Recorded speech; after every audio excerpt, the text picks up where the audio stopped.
Ça fut inventé en Europe, hein, Mhm. mais l'Europe n'a rien fait, comme l'Europe fait toujours. On est content qu'on ait les grands, on donne légion d'honneur par le président de la République française, et pour le reste, on n'a plus rien.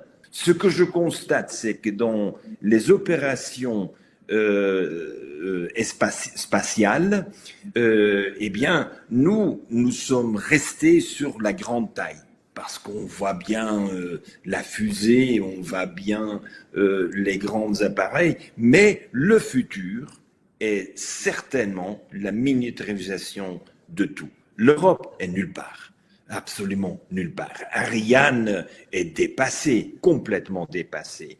On a encore des installations qui sont bien équipées parce qu'ils sont subventionnés par le contribuable. Mais dites-moi, quel est vraiment le rapport financier, le rapport économique, scientifique, technologique pour l'Europe? Mais c'est nul. Et alors là, nous avons quand même des entrepreneurs qui sont en train de repenser la totalité. Et je m'explique. Quand vous avez des picosatellites qui pèsent 50 grammes, 200 grammes, max 250 grammes, eh bien, vous pouvez mettre, et je mets, c'est pas péjoratif, vous pouvez mettre dans votre deuxième siège d'un avion électrique, vous pouvez mettre une centaine sur le deuxième siège et vous montez en avion électrique. N'oublions pas que ce sont les Européens, c'est Raphaël Danjean qui a le record mondial d'élévation, d'altitude d'avion électrique à 9600 mètres, mais il va passer à 14 kilomètres. Il va passer l'année prochaine. Il attend seulement le permis de l'Europe pour pouvoir le faire, ou le permis de la Suisse pour pouvoir le faire. Mais il est techniquement complètement capable, avec un avion électrique solaire, de monter à 14 kilomètres. Alors, je fais une stéréotype parce que c'est pas comme ça que ça fera, mais tu t'imagines, Idriss, que tu prends un avion électrique, tu montes, seulement avec une force électrique qui est quand même venue d'une énergie solaire, et à 14 kilomètres, tu ouvres les fenêtres et tu jettes les picosatellites. Et quelle est alors la compétitivité? Mais la compétitivité, c'est qu'on n'a plus besoin des fusées. Et je crois que nous avons oublié qu'il y a des nouvelles technologies motrices qui nous permettent de supérer la gravité, qui nous amènent à des situations dont on n'a plus besoin de tant de fusées pour pouvoir mettre tous les satellites en espace, en orbite.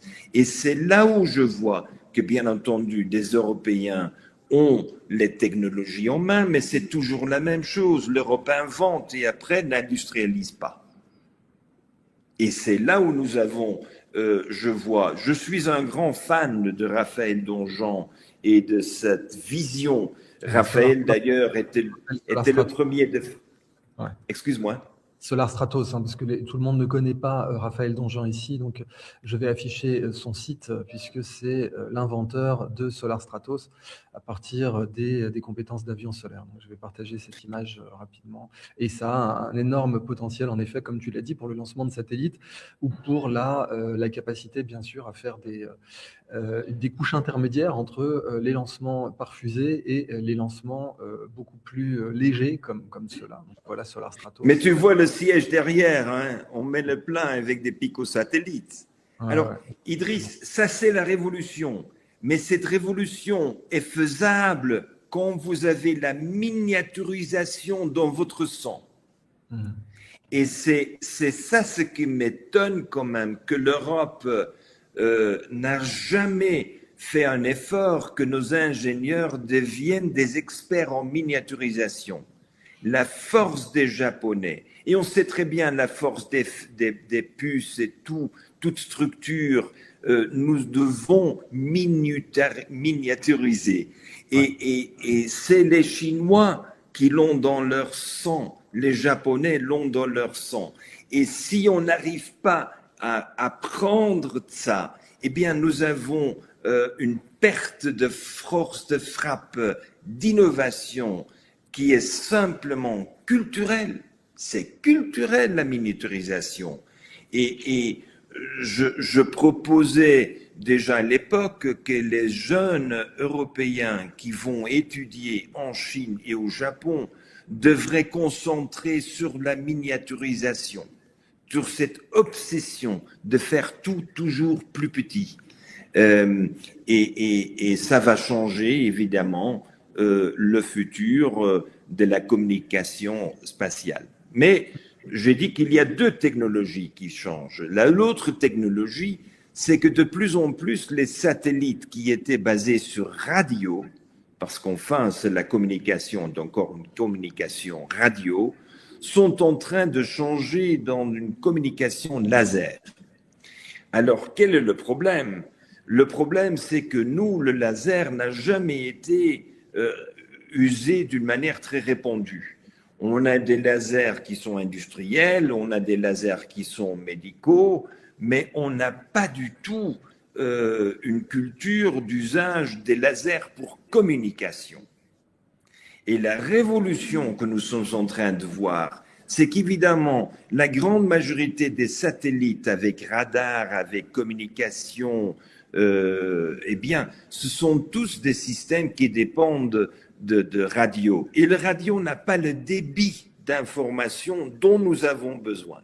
Alors, raison pour laquelle on est obligé, ou Musk est obligé, de penser à mettre 60 000, 80 000 satellites en orbite, c'est simplement parce qu'ils n'ont pas la capacité de communication. C'est-à-dire, il faut répéter tout le temps. Mais les Chinois sont les premiers à avoir des satellites qui fonctionnent avec laser. Alors, si vous avez des satellites laser, vous avez un débit de 250 gigs par seconde. Alors, nous parlons des communications qui sont encore sur 1 mégabit par seconde. Pour un match de foot, mondial, on est sur 1 ou 2 mégabits. Alors, les Chinois sont sur 250 gigas. Alors, nous parlons quand même de 250 000 fois plus de communication possible par des lasers, par des données qui sont transmises par lumière. Et c'est là où je crois que nous avons une deuxième perte. Ouais. L'intrusion absolue. Alors, comment est-il possible qu'on est capable de fournir des biens qui répondent aux besoins des autres, mais le propre pays n'est pas servi, 25%. Et c'est cette économie-là qui a quand même causé cette grande dichotomie dans l'économie. On a une économie qui génère des devises, mais qui ne répond pas aux besoins de base de la population locale. Et c'est évident dans ce contexte-là, vous n'avez pas une démocratie qui peut fonctionner. Ce n'est pas possible, parce que tout le monde sait qu'il y a une centaine de familles qui sont capables de gérer un commerce de 60 milliards de protéines et de nutriments de l'Argentine vers l'extérieur, mais le pays même n'a pas le... et alors c'est Bimbo, c'est le OGM pain du Mexique qui est le pain le plus populaire, le plus bon marché. Et c'est inouï qu'un pays qui a meilleure viande, qui a meilleure terre, n'est pas capable de nourrir. Alors, c'est cette économie, Idriss, qui est vraiment à la base de cette globalisation. Et dans cette globalisation, on n'est plus stratégique. Stratégique, ça veut dire il faut que de ce que nous avons besoin tous les jours, il faut qu'on le contrôle soi-même. Et là, on l'a oublié. Alors, on a simplement oublié de prendre le contrôle des terrains. Voilà. On a fait le commerce, on pensait qu'on peut faire le commerce. Alors, dans les conditions actuelles, pour les 10 ans à venir, il y a deux options. Soit vous faites des accords avec les Chinois, vous avez les terrains, soit vous développez des nouvelles technologies et vous substituez les terrains avec autres matériaux. Mais ni l'un ni l'autre se fera avec intelligence artificielle, avec des data centers et tout ce qu'on parle aujourd'hui pour obnubiler les gens avec des sujets qui ne sont pas à la base de la vie de tout le monde. Tu sais que on a constaté que le Brésil a refusé des data centers qui avaient comme seul objectif de capter toutes les données de localisation de tous les appareils électroniques des citoyens brésiliens. On a besoin d'un data center par jour, seulement pour la localisation et les mouvements. Alors, à quelle nécessité ça répond pour le peuple? Quelle robotique et quelle intelligence artificielle qui est à la service de la population va avoir besoin de ça? Mais personne, mais rien. Et cette conscience fait partie de cette omnibulation qu'on a créée pour qu'on oublie que l'Europe n'a plus sa nourriture, on devient de plus en plus faible dans la sécurité de nourriture, on en a parlé dans un autre octogone, et deux, les métaux rares, les terrains dont nos industries ont besoin, eh bien, on ne le contrôle plus. Ça veut dire que prochainement, on n'a plus capacité de faire des voitures électriques parce qu'on n'a pas le matériel qu'il faut. Et ça, c'est la grande faute avant tout de cette globalisation, ce commerce libre, mais le commerce libre a créé un concept qui est le grand problème aujourd'hui de la flexibilité pour l'innovation, c'est ce qu'on appelle de supply chain.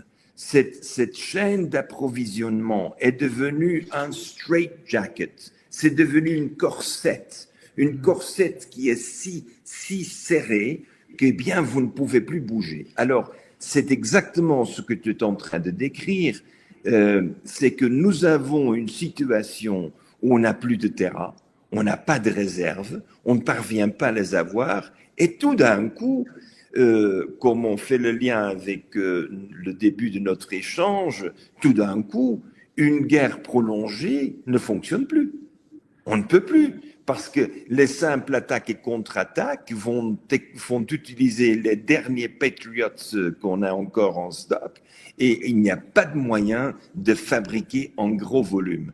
Tandis que on a très bien constaté que l'Iran est parfaitement capable de fabriquer des drones sans avoir la nécessité de ce terrain. Et l'Iran ne s'est jamais concentré sur ce qui est la défense, comme avec des systèmes de Patriots. Ils ne font pas. Ils ont la force de frappe.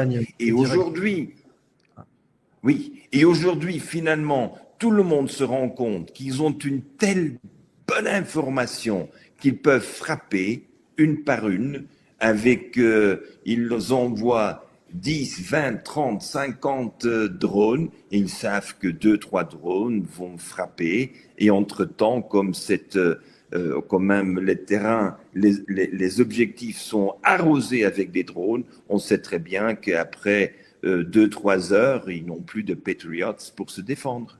Oui, oui, et qu'ils n'ont encore une fois pas de quoi les renouveler. Alors, on a une autre dépêche du Trends Journal qui va dans ce sens. Je la lis. La Chine renforce sa domination sur les terres rares, indispensables aux smartphones, véhicules électriques, équipements militaires et infrastructures d'intelligence artificielle. Elle dispose d'environ 60% des réserves connues et raffinerait 90% des métaux commercialisables, tandis que les États-Unis importent près de 67% de leurs besoins.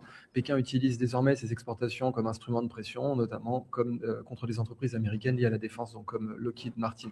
En parallèle, une nouvelle découverte dans le nord de la Chine pourrait accroître ses réserves de terres rares lourdes. Washington tente de réagir. Une entreprise texane affirme pouvoir récupérer dans des déchets des métaux purs à plus de 99,5%, tandis que le département de l'énergie soutient une filière nationale. Donc ça ressemble beaucoup à la situation au Japon pendant la guerre avec les méthodes de substitution.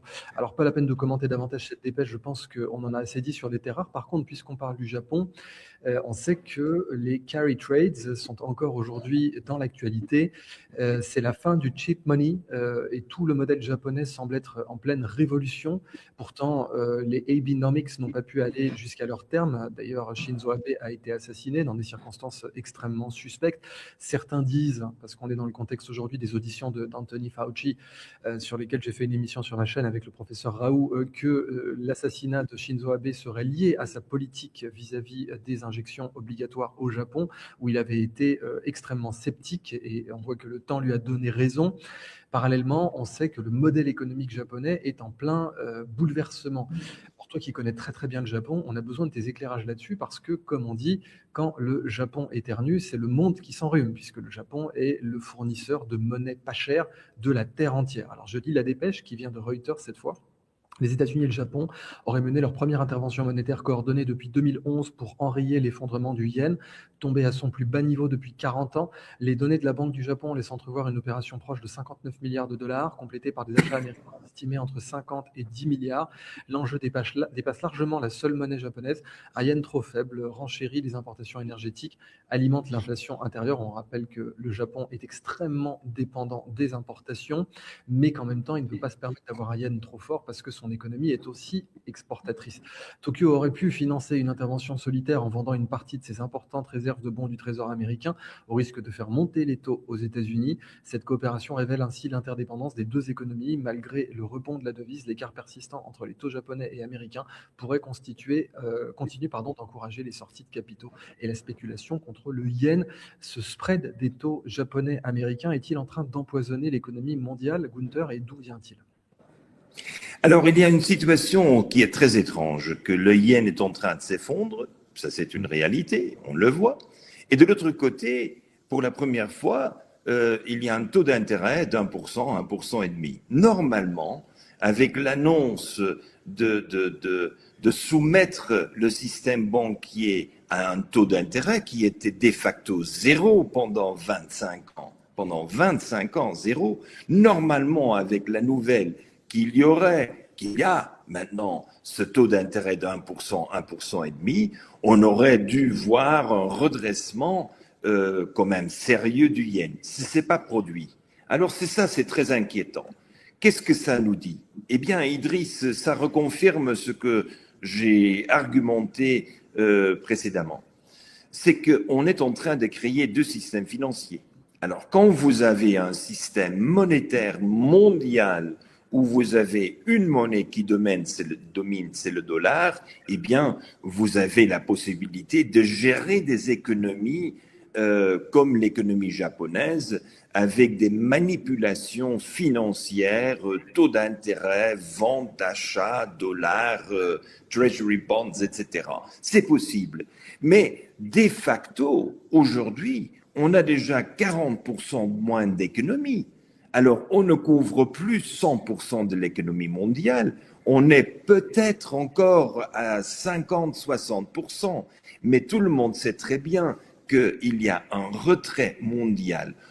Un pays comme la Malaisie a déjà très bien fait savoir qu'ils ne vont pas seulement jouer avec le système financier américain, ils ne veulent pas déclarer la guerre au dollar, mais ils sont bien actifs en faisant une monnaie séparée. Et n'oublions pas que le monde arabe a déjà imposé dans les pays arabes un système financier sans taux d'intérêt, parce que selon le Coran, c'est interdit d'imposer des intérêts. Alors, nous voyons qu'il y avait déjà des bonnes leçons dans le monde arabe, le monde musulman, qui ont développé un système banquier sans les intérêts. Et nous constatons maintenant qu'après 25 ans d'expérience Japon sans intérêt, quand l'intérêt est de nouveau réintroduit, eh bien l'impact est zéro. L'impact est zéro. Imagine-toi, peut-être tu te rappelles encore qu'un simple change de taux d'intérêt d'un quart d'1% aux États-Unis faisait déjà bouger des monnaies dans le monde entier, parce que c'est exactement comme tu dis, le spread. Le spread avec un quart va déjà générer des swaps dans le monde entier. Et alors, on constate qu'au Japon, zéro impact. Zut, quand même. Ça veut dire que le système financier international ne fonctionne plus comme auparavant. Preuve alors qu'il y a un deuxième système qui est en train de s'imposer et qui rend le système globalisé, mondialisé, moins effectif. Et c'est là où je vois plutôt que les États-Unis n'ont pas seulement à défendre le dollar comme monnaie du commerce international, ils ont le système financier qui est en train de s'effondrer. C'est-à-dire que les manipulations traditionnelles des banques centrales n'existent plus, et c'est cette preuve qui nous a été donnée au Japon. Pour moi, c'était significatif. Je ne comprends pas que l'Économiste n'a pas mis sur la une, que le Financial Times n'a pas mis sur la une, que la manque de capacité d'influencer les taux d'échange des monnaies en augmentant le taux d'intérêt avec 1,5%, pas un quart, mais 1,5%, pour moi, c'est très significatif. Et ça veut dire que nous allons voir dans d'autres pays, il y a entre autres des grandes économies plutôt d'orientation américaine, européenne, vont souffrir cette incapacité. Et évidemment, le résultat immédiat, c'est que la dette américaine devient une dette bidon. Parce que, évidemment, la valeur de cette dette va quand même perdre sa force dans l'économie. Les Américains vont avoir de moins en moins de possibilités de prêter l'argent à des taux d'intérêt et en volume qu'ils ont besoin. Et comme l'Europe est en train aussi de s'endetter avec des chiffres qui sont hors du raisonnable, eh bien, nous savons très bien que le système financier est en train de se diviser en deux, et c'est le nôtre qui va de mauvaise direction, et c'est le système plutôt chinois-russe qui est en train de s'imposer, sans s'imposer, hein. Parce que c'est le refus des Européens et des Américains qui rend possible que les autres prennent part de marché. Alors justement, on va enchaîner sur la Chine. On a les pages saumon et les pages géopolitiques et technologiques. J'ai plein de dépêches sur la Chine. On ne pourra pas toutes les faire, bien sûr, dans l'édition publique. Certaines seront réservées à nos chers abonnés. La Chine lance ses satellites depuis la mer. Donc, on voit que la compétition aujourd'hui entre l'économie mixte chinoise et Elon Musk fait rage. Alors, autant les Russes n'ont pas réussi à s'aligner sur Elon Musk aujourd'hui, même s'ils sont capables de s'autonomiser du système Starlink. Ils l'ont démontré en Ukraine, mais les Russes ont nommé un soi-disant Elon Musk russe.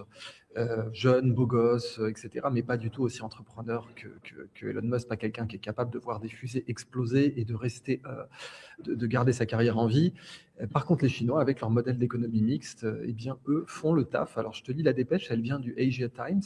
La Chine accélère sa course spatiale grâce à des lancements réalisés depuis des plateformes maritimes mobiles.